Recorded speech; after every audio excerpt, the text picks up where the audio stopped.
Thank you guys. That's a love the intro. I don't know about legend. I think that's incredibly strong, but I do feel honored to be up here with Shey. I've known him for a number of years now.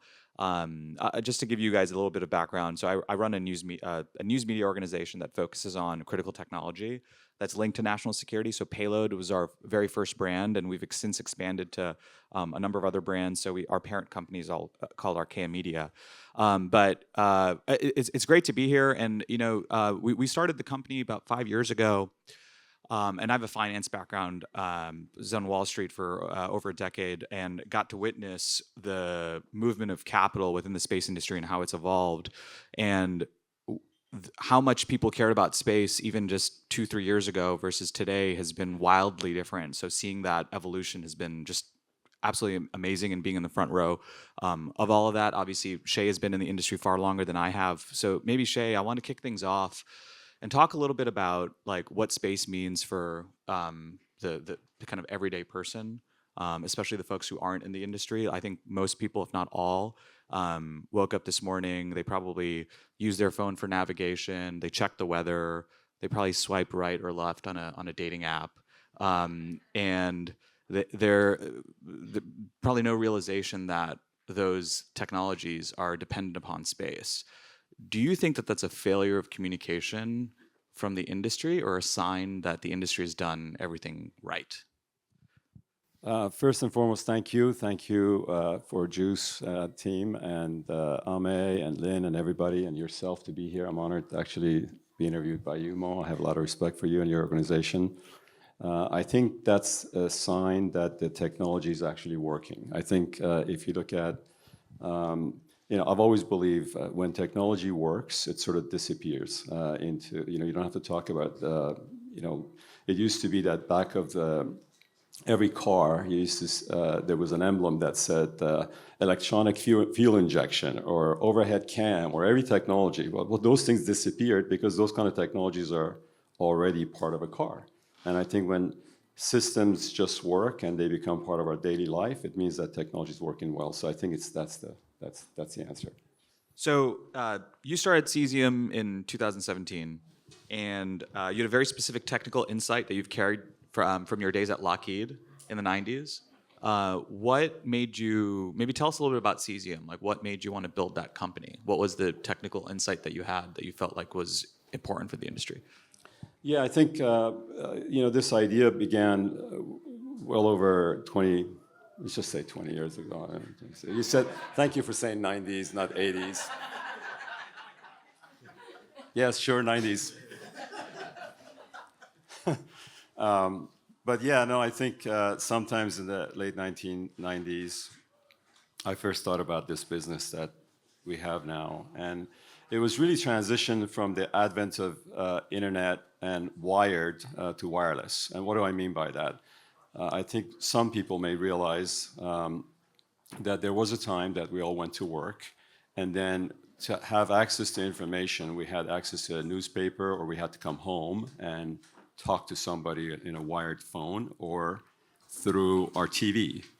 And when that moment happened where we went to wireless and we started having laptops and personal computers and the internet, and then wireless with smartphones, it was the moment that I realized that we're going to be a different society, and we're going to carry these kind of devices with us all over the place, and we're going to have our information, our connection, our connectivity, and everything with us. We're going to become a mobile society, and that's where you need wireless, high throughput connectivity with you everywhere you go. And that was the moment that I realized the technologies we were working at, when I was working on at Lockheed, even though it was satellite technology all my life, wasn't going to be sufficient to serve the purpose of this new generation, and that a different technology was going to be required to serve our appetite for data with us at all times, rather than going home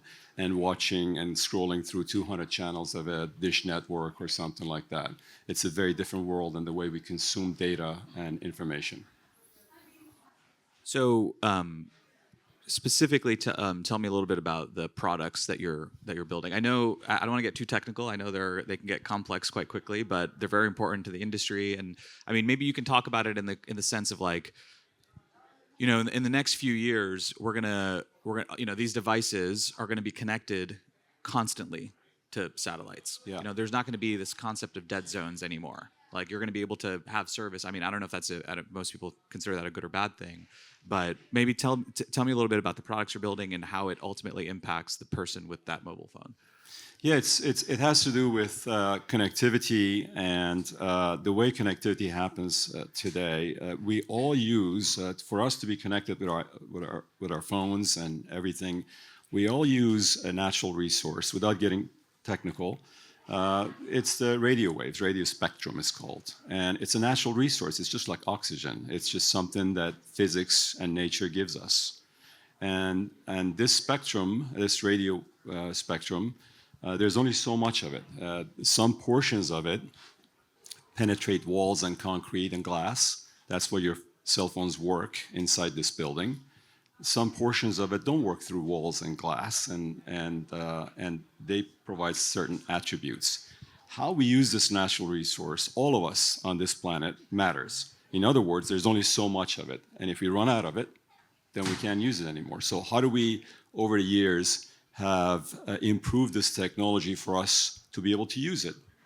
We went from first generation to second, third generation, 4G, 4G LTE, 5G, and by 2030, sixth generation cell phone technology. These are technologies that have developed to use this radio spectrum in a better way. And that's what our technology does, not just 6G, but through spacecraft, space systems, stuff that's on the ground, to better use this radio spectrum. And some of you noticed that at South by, I use this example all the time, when South by Southwest happens, actually downloading stuff or making a phone call is actually a little harder when there's too many people in one block, or when you first get on a plane, or there's too many of you in a plane. So the way that we can improve this is using the kind of technologies that we develop at CesiumAstro.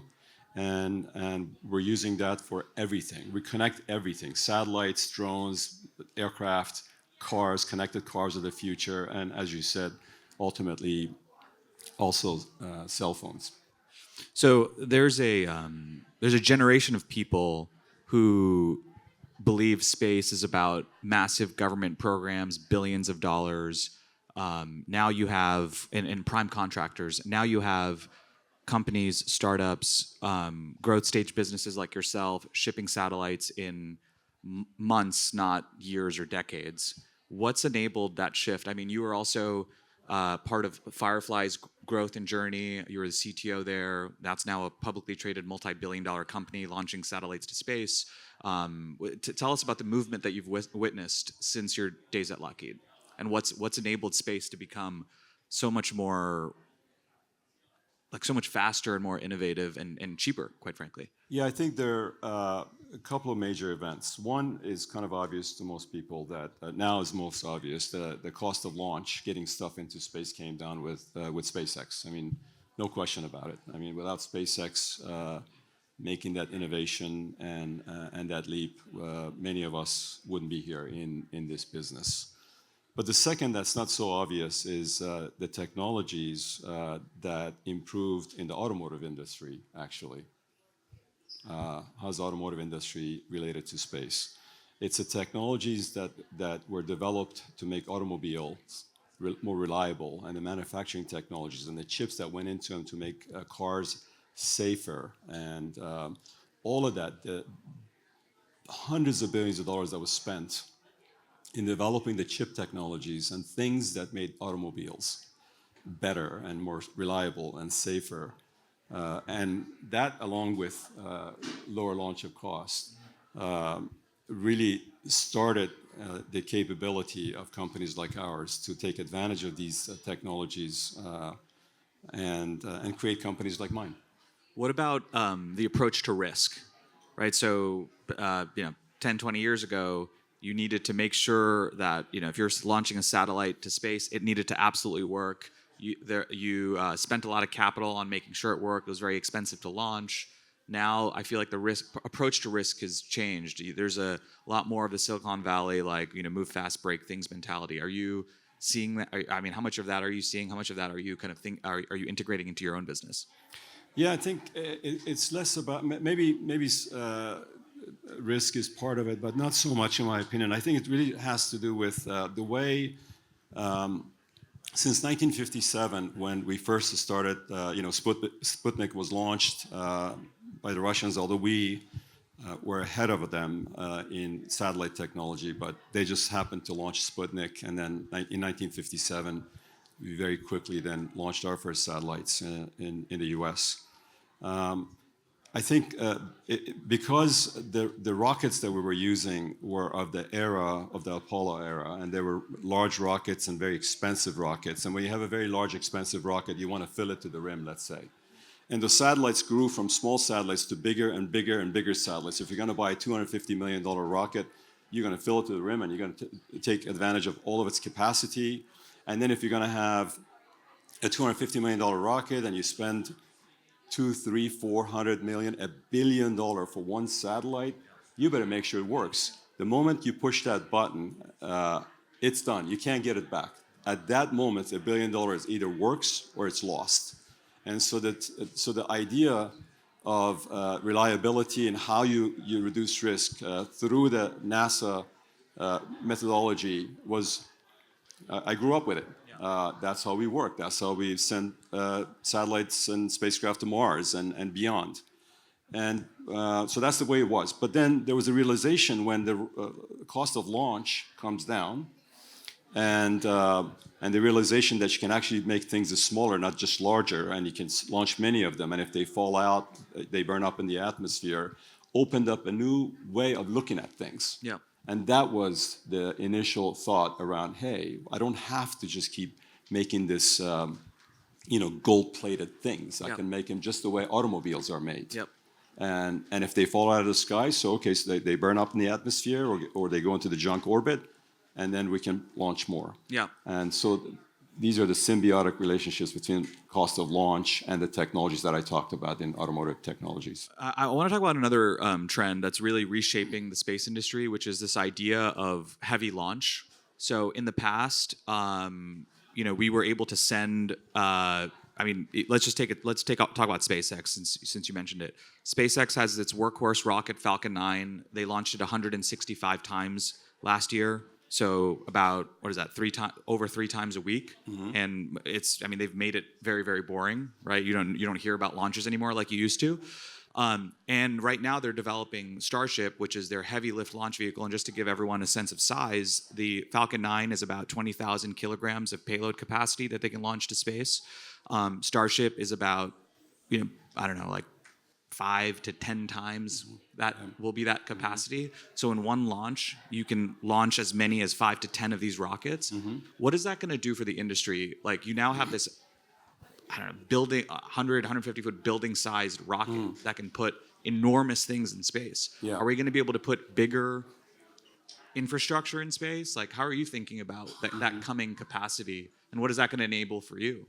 Yeah, let me just step back and set the context for why we go to space. I think going to space is important for a number of reasons. First and foremost, we're explorers as human beings, and going to land on the moon, which is why I'm an engineer, because we land on the moon, and I think it impacts every young mind. And going back to the moon, going to Mars and beyond is good for society. We're explorers as human beings, and I think spending money and having these aspirations is great for the society because it attracts people and it inspires people and attracts human beings. It inspires the young mind to get into STEM education. I'm very passionate about it.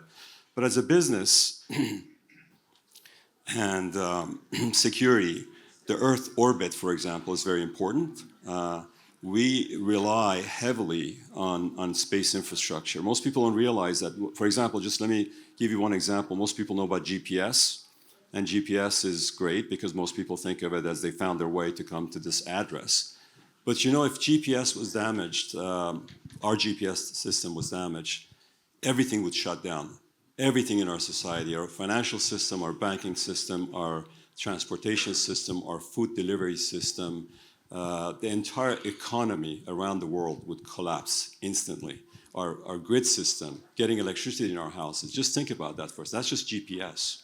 I'm not talking about national security space and other systems we have in orbit to do the things that we need to do. That's just one system. We rely on these systems.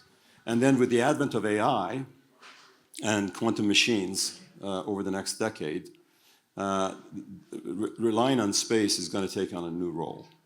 And I think with the higher launch capacity, we're going to be able to put a lot more stuff in space. I don't necessarily believe, other than a few cases, spacecraft should be larger. I still believe spacecraft should be smaller and throw away. Yep. That's just my opinion. But we can put a lot more stuff, and we need to put a lot more stuff in space. All right, you mentioned a number of things that I'd love to talk about. So, okay, well, maybe let's talk about. I mean, you mentioned the importance of GPS. I'm going to get yelled at for talking about this topic because I know South by doesn't like talking about defense, but let's just talk about defense for a second. I love it. So that's a wink and a nod. Is the next war going to be fought in space? Yeah, I think it's public now that General Goodline, who runs Golden Dome, announced. What is Golden Dome, just for those? Golden Dome for America is a shield layer to protect us from incoming missiles. That's it. I mean, and it's really hard. I mean, without getting, again, I know it's South by Southwest. We don't want to get into all this stuff, but you saw the events that are happening right now. The Iron Dome for Israel. Israel is a small country, and it's easier to protect, but still, some of the stuff gets through. Protecting America, it's a lot harder. It's a big nation, and protecting it is orders of magnitude harder. Mm-hmm. And the Golden Dome for America is a system that was actually initiated during the President Reagan's era. And now finally we have the technology to be able to make it happen, to really shield our continent against enemy systems. And what was your question? No. My question really is around, like, I mean, how big is the threat from China? Like, how is it just the administration just kind of, like, using it to enable a $500 billion missile defense program, or is it a bigger threat? Maybe, yeah. Talk, and maybe talk a little bit about what China's doing. I mean, they have a competitor to GPS. They're shooting down satellites in space with their anti-satellite weapon systems. They could shoot down our GPS satellites. They can create the exact scenario you're describing, which is if GPS goes down, what happens? Like, we are living in a moment where we have adversaries that can do that. That can disable our GPS systems and create really big problems.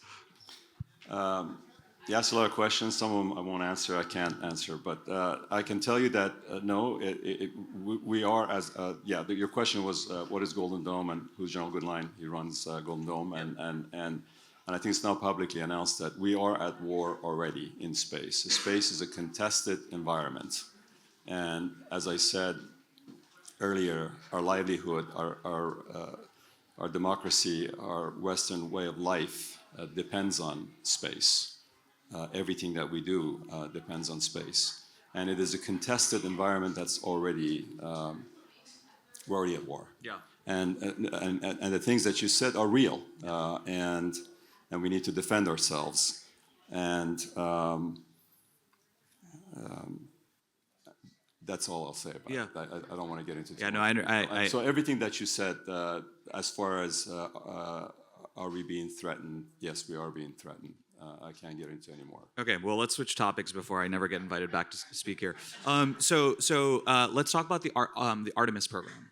So civilian space. This year, hopefully, we will be sending astronauts back to the moon. They're going to orbit Earth, and they're going to come back. What do you think? I mean, Apollo was a global phenomenon for a long time. It totally changed the way we thought about space, right? For obvious reasons. Artemis is going to send the first person of color to the moon. It's going to send the first female astronaut to the moon. Do you think Artemis is going to have the same impact on society that the Apollo missions did? 100%. And what do you think? How are people going to think about space going? I think it's a new generation. I mean, it's a different generation than mine, and I think the new generation is going to see it and probably enjoy it more than if I can plug for my company. The first video and HD video and data that you see from the surface of the moon from our astronauts, from our female astronauts, and is going to be using CesiumAstro technology. Period. That's pretty amazing. But I think watching that moment, it's just gonna be huge, and it's we're just explorers, and how can that not be as big, if not bigger, than it was? It's not going to be as fuzzy of a picture. It's going to be great, incredible, high definition. Yeah.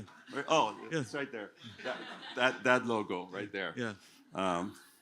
Yeah. No, that's amazing. It's gonna be great. I mean, look, I think my opinion on this is, I think I read this article a couple years ago about what Gen Z, and I'm sorry if there's folks in the Gen Z generation here in this room.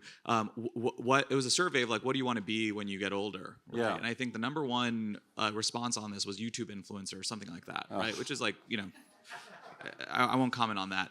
But Apollo inspired a generation of new STEM graduates and engineers and scientists and mathematicians. Yes. And when you see those 4K images, I don't know, 5K, I don't know where we're at right now, those images and video coming from the moon. Yeah. Like, what is that? I mean, what is that going to do for your kids and everyone's kids when they see these images, which they haven't seen? They're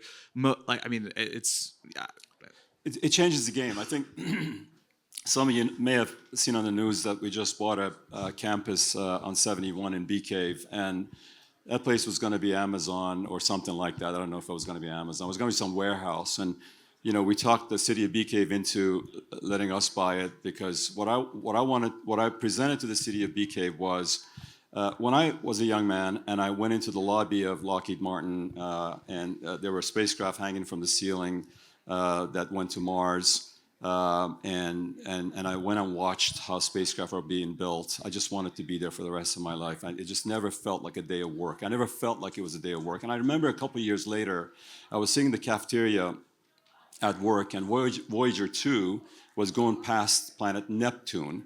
And we were watching live, well, a couple hours behind because the speed of light and everything. But literally live, watching the images being sent from Neptune, this big blue beautiful planet that Voyager is going by, and you're watching this screen, and I remember as a young man, it just moved me. It felt like you're sitting in the captain chair of Enterprise from Star Trek, and you're just moving through space, and I was like, oh my God, this is an object we built as human beings, and it's just going by Neptune. What does that do to your brain?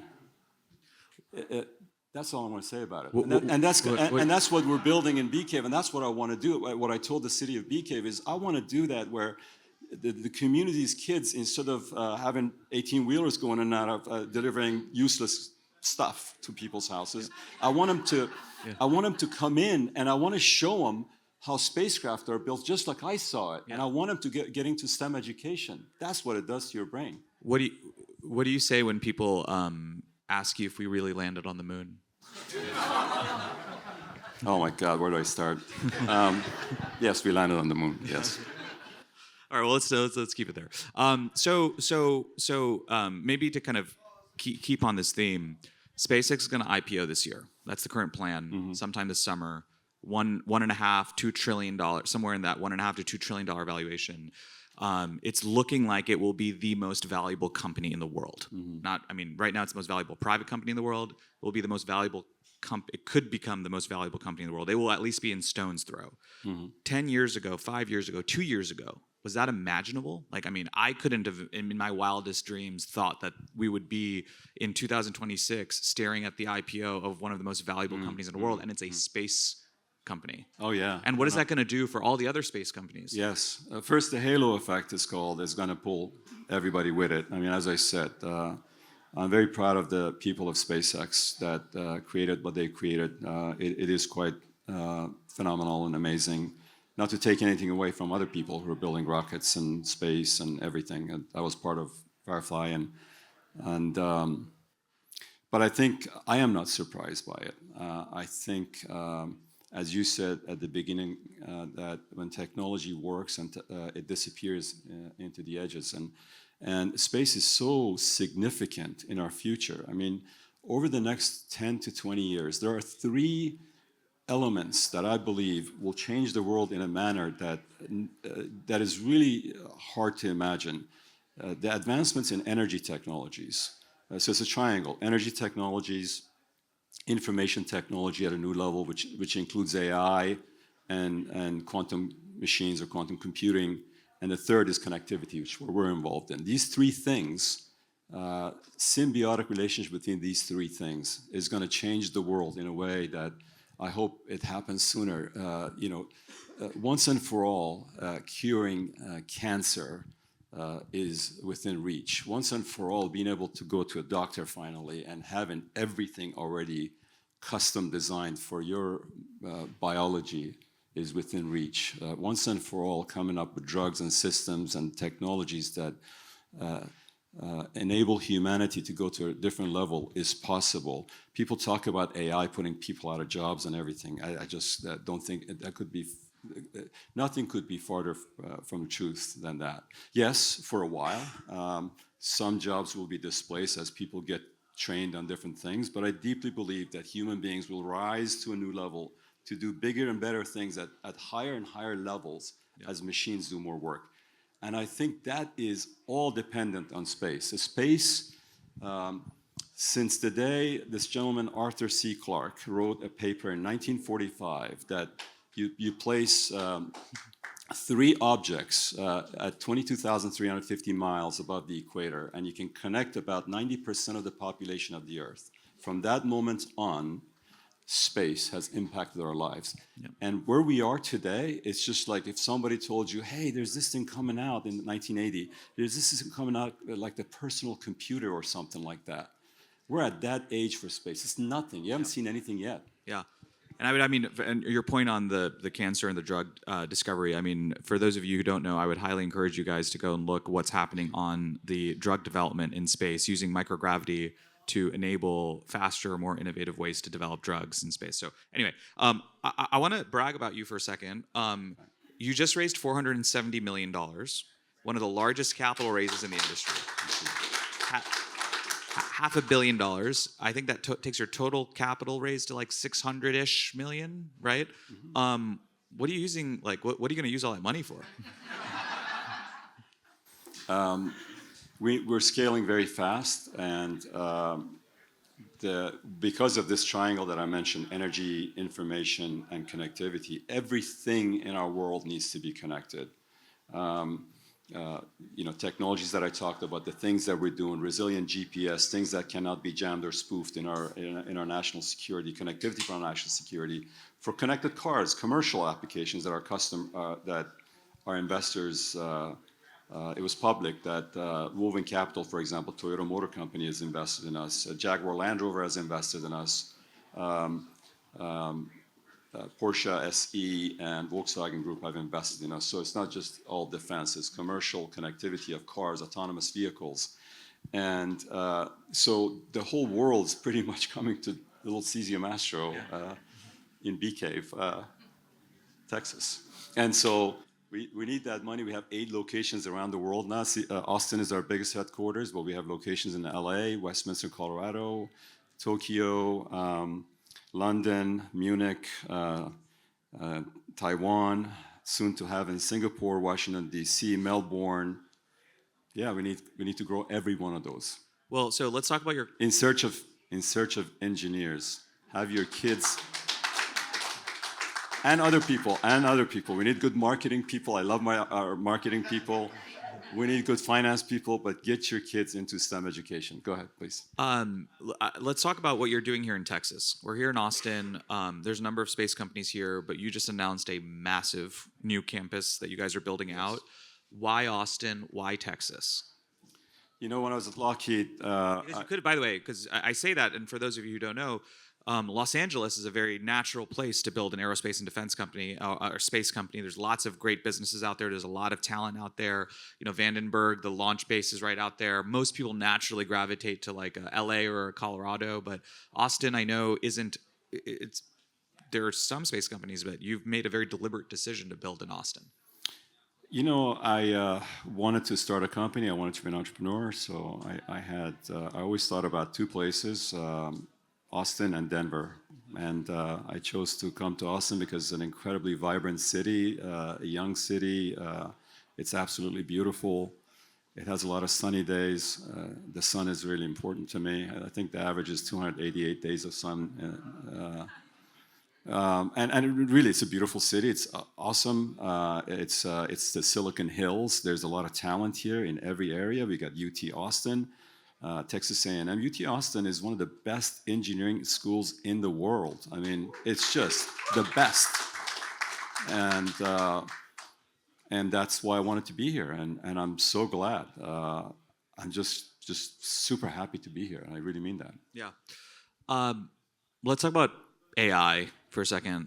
It's obviously a hot topic. AI is powered by data centers. Data centers are becoming a big debate here on Earth because they use up a lot of water, they use up a lot of energy. They're not necessarily creating a lot of jobs like the specific data centers themselves. I think this is going to be a major topic for the midterms. And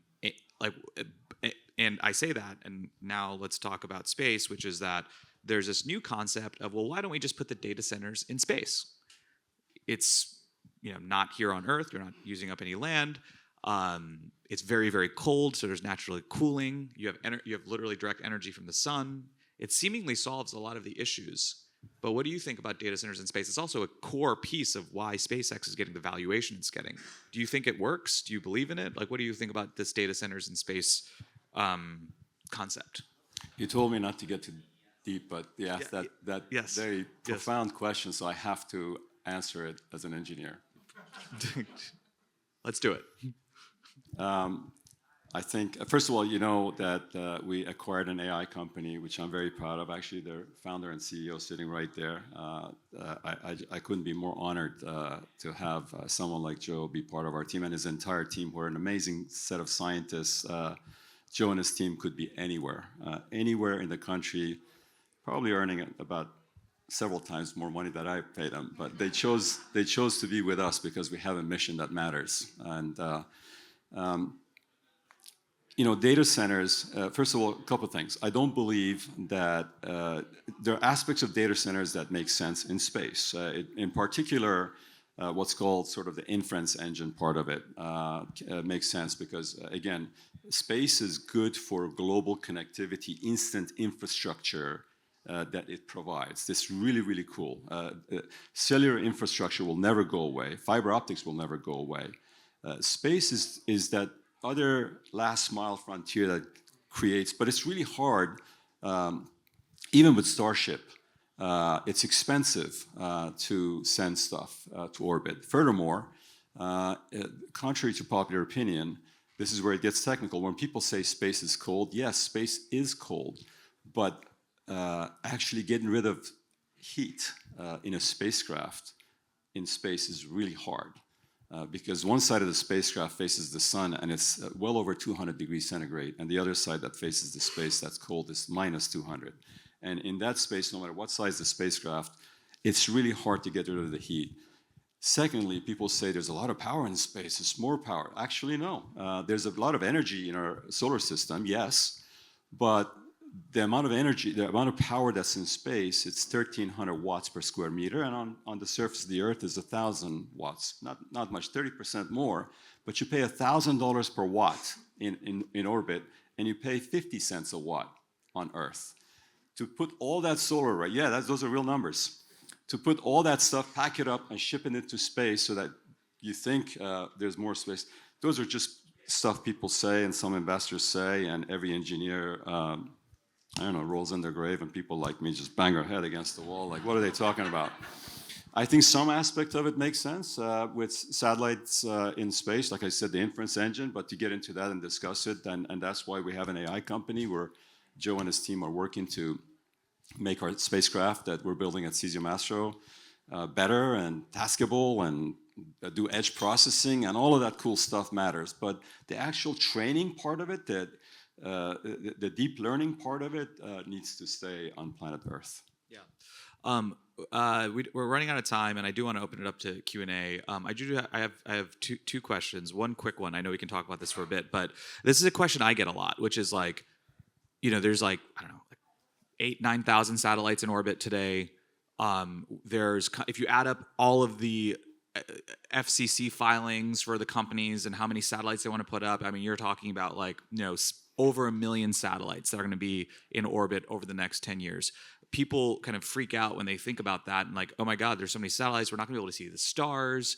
Like, we're not going to be able to travel to space anymore. Like, if there's this concept called the Kessler syndrome that people discuss, which is that if one satellite, bumps into another, it creates this chain effect, and then all of orbit, kind of near Earth orbit just basically becomes unusable. Talk to me a little bit about that. I mean, is that true? Is there a risk there, like, or is that unfounded because space is just so big? There's a risk there. Kessler syndrome is real, and I think if people are not disciplined and do some crazy things, which have been done by some nations irresponsibly, you create a lot of junk in space, and these things traveling at low Earth orbit at 15,000 miles per hour can something the size of smaller than a sugar cube can go through metal and destroy a satellite. Yes, of course. We want to be responsible. We follow certain rules in our spacecraft, NASA guidelines that ensure that we keep space for everyone, and that when a satellite life is done, you properly deorbit it or put it into a junk orbit, and you don't do crazy things to shoot other people's satellites and create space debris and junk. We have rules in our country that we abide by. Unfortunately, there are people who don't and create a lot of junk. Space is big, on the other hand, and if you put that aside as far as space debris, space is big. We can put up a lot of satellites. Does it get congested? Yes. Is it infinite that we can put stuff in orbit? No. And there are regulations and things that we can follow, but space is big. There's a lot more room. It isn't like there's just a couple of more companies that can put up a couple of 1 million satellites and it's done. Space is big, and there's a lot more room. And as I said earlier, this is just the beginning. Yeah, I'm curious. I usually use this analogy, and I'm curious as the engineer, scientist, if just put me in check. There's billions of vehicles on Earth. Earth's surface is 70% water. So on 30% of Earth's surface, there's billions of vehicles that drive. I mean, not all of them are driving around at once, but yes, there's crashes. But imagine if you're like taking that surface area of Earth and expanding it out 300 miles, that usable surface area substantially increases, which means that I think it's just, space is just really big. It is. At the end of the day, right? Like 50,000 satellites, 1 million satellites, 2 million satellites feels like, honestly, it's not that much at the end of the day. Would you agree? Yes, I agree with you. Okay. Yes, you're right. And space is big in 3 dimensions, and it's not just one orbit, it's multiple orbits. It's cislunar space. It's elliptical orbits. It's all sorts of orbit mechanics and dynamics that can be utilized to use the space properly. Yeah. And yes, you're right. Okay. Last question, and then we'll open up to 1 or 2 questions to the room. 10 years from now, what does space enable that we don't have today? Like, give us your kind of vision of next 10 years. What does space do for society? I think 10, I would say, is maybe 20, but maybe somewhere between 10 and 20. I would say quantum machines probably, hopefully, need another 10 years to do some really good stuff. AI is obviously making incredible progress, and I think the next 10 is just going to be amazing, especially if we do the data centers in a better way. Again, I believe most systems, not all, but I think most systems, just like nature and the human body, are better in distributed systems. And I think data centers should be distributed in general. Even on the portion on Earth should be distributed, and the part in space should be distributed. And I think, again, 10, I'm not sure about, maybe 20 or somewhere in between. Within the next 10 to 20 years, the technologies that will be made possible between AI and quantum machines will change humanity in a way that is not imaginable. I keep referring to it about curing cancer because it matters to me personally, and other diseases. I read the other day on LinkedIn, somebody said everybody has a million problems until you have a health problem, then you only have one problem. Yeah. And being able to once and for all cure most diseases and let humanity prosper and do great things, and let data the right way inform us, and ultimately prosperity brings peace. And I think if these technologies will bring about peace on Earth, whether it's 10 years or 20 years, maybe around that time, but I think we're headed in the right direction. I know it doesn't feel like it right now, but we are headed in the right direction. We're doing all the right things to head towards that. So we're being recorded, so I want to put this next question on the record. Your prediction of when we're going to have boots on the ground on the moon, what year, and then what year are we going to have boots on the ground on Mars? Well, on the moon is easier. I mean, hopefully by 2030 we're properly on the surface of the moon, and on Mars is a little harder. If you want it to be a one-way trip, I think can be sooner. If somebody's brave enough to have a one-way trip, much sooner. It's certainly possible by 2030. But if you want to make it a two-way trip, I think it's going to take a lot longer. And how much longer do you think? I mean, my prediction. I'm not an expert in travel to Mars, but I think just looking at the kind of rocket propulsion technology, which should be sort of a nuclear thermal technology, not just liquid propellant technology, that we need to develop further. Sort of this nuclear thermal to really reduce the time to get to Mars. 9 months or 6 months is not realistic. The human body just cannot take that radiation environment and all that. By the time you get there, it's just going to be tough on the human body. So I think just predicting that when that technology is available, and can you make it faster in a month or two, and then have the technology to come back. My wild guess would be 2037. Wow. All right. Hopefully sooner, but 2037. I think most of us will still be alive. So I think we have time for one question, so it's got to be really good. So you said you were hiring engineers. What are you looking for?